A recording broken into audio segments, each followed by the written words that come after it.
नमस्कार दोस्तों, मैं केएन मौर्य और आप देख रहे हैं अपना मन पसंदीदा यूट्यूब चैनल। आज मैं खड़ा हूं 25 फरवरी को पूरनपुर गांव में। आज हम बात करेंगे मार्च के महीने में किए जाने वाले कृषि कार्य।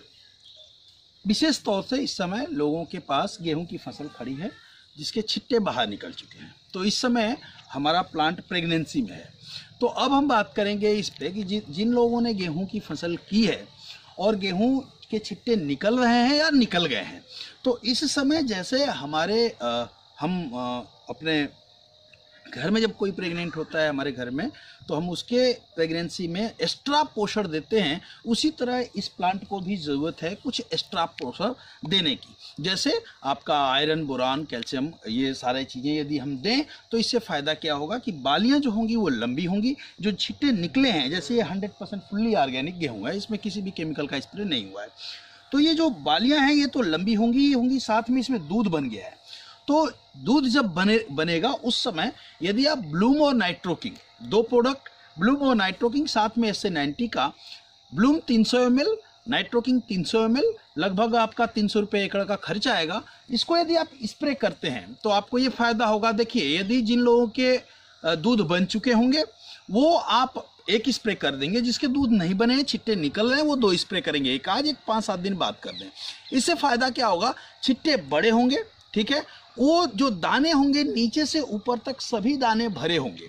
इसके साथ साथ आपके दाने में चमक बढ़िया रहेगी, चमक के साथ साथ वेट बढ़िया रहेगा, ठीक है। ये बात हो गई गेहूं की। दूसरी चीज़ें, इस समय लोगों ने प्याज लगा रखी है, बहुत सारे लोगों ने प्याज लगाई रखी है। कुछ लोगों को 20 दिन हुए होंगे, किसी को 15 दिन हुआ होगा, किसी को 10 दिन हुआ होगा। प्याज के खेती की केयर आप इस तरह करिए कि पहला स्प्रे जब प्याज पकड़ ले तो आप देखेंगे ऊपर से पत्तियां जो है उसकी मुड़ रही हैं। जैसे इन्होंने प्याज लगाई है, आइए दिखाते हैं आपको। ये देखिए, जैसे ये प्याज लगा हुआ है, ये पत्तियां जो है धीरे धीरे खराब होंगी। तो इसके लिए किसान भाइयों आपको करना क्या है कि आप एक बार इस पे कांटेक्ट फंगीसाइड का स्प्रे करिए, कांटेक्ट फंगीसाइड का, और साथ में न्यूट्रिशन, जैसे आप ग्रीन प्लांट बायो प्रोडक्ट से जुड़े हैं तो ग्रो, नाइट्रोकिंग, SA-90 प्लस फंगीसाइड का एक स्प्रे दे दीजिए ताकि ये चीज़ें ना हो, ठीक है। इसके साथ साथ जो लहसुन लोग किए होंगे, लहसुन में इस समय बहुत सारे लोगों के लहसुन में गांठें बन रही होंगी, या बहुत सारे लोग ऐसे होंगे जिसकी लहसुन की गुड़ाई बाकी होगी।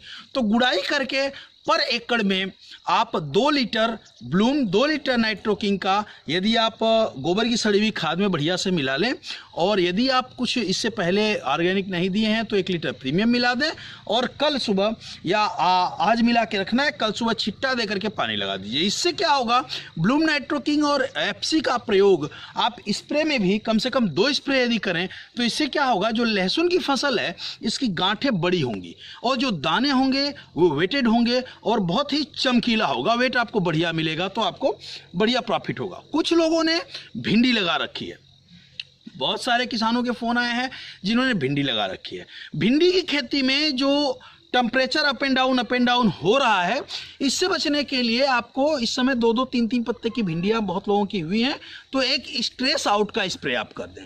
केवल स्ट्रेस आउट एक ऐसा प्रोडक्ट है जो मौसमी चक्र परिवर्तन को बहुत हद तक सिलिका बेस्ड प्रोडक्ट है, जो पौधों को आर्थोसैलिसिक एसिड के रूप में प्राप्त होता है, जिससे पौधे जो मौसम चक्र परिवर्तन यानी टेंशन में जो पौधा जाता है वो टेंशन में नहीं जा पाता है, स्ट्रेस में नहीं होता है, जिससे ग्रोथ उसकी बनी होती है। बहुत सारे लोगों ने फ़ोन किया कि भिंडी की फसल में नीचे से जड़ उसका कोई काट रहा है, जैसे कोई कीड़ा लगता है, जड़ काट रहा है। तो जब आप पानी चलाएं भिंडी की फसल में तो तूतिया दे सकते हैं जमीन के कीड़ों के लिए। देखिए, मैं जो बता रहा हूँ ये मैं ऑर्गेनिक करता हूँ, तो ऑर्गेनिक जो चीज़ें हो अधिकतम मैं प्रयास करता हूँ कि आपको केमिकल ना डालना पड़े, बाकी आप मार्केट से ले सकते हैं। भिंडी थोड़ी सी मार्च के महीने में जब आपका थोड़ा सा बड़ा होगा, 3-4 पत्ते की होगी, तो पहला स्प्रे जो आपको करना है वो ग्रो, नाइट्रोकिंग और कांटेक्ट फंगीसाइड का, ताकि आपकी भिंडी पीली ना हो और बढ़िया से प्रोग्रेस करती रहे। इसके अलावा भी जो फसलें आपने बोया है, जैसे बहुत सारे किसान ऐसे हैं जो गन्ना की कटिंग करेंगे गन्ना बोने के लिए, तो किसान भाइयों इस चीज़ को याद रखिए, मौसम का ध्यान रखिएगा। जैसे आज मौसम खराब है तो आप इसको ध्यान रख के ही, मौसम का ध्यान रख के ही बीज की कटाई करें, ताकि आपकी बीज खराब ना हो।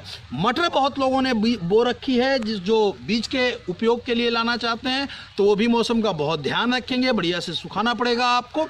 ये कृषि कार्य आप इस समय मार्च के महीने में करेंगे। इसके अलावा कुछ हमसे छूट गया हो तो आप हमसे फ़ोन पे संपर्क करके राय ले सकते हैं।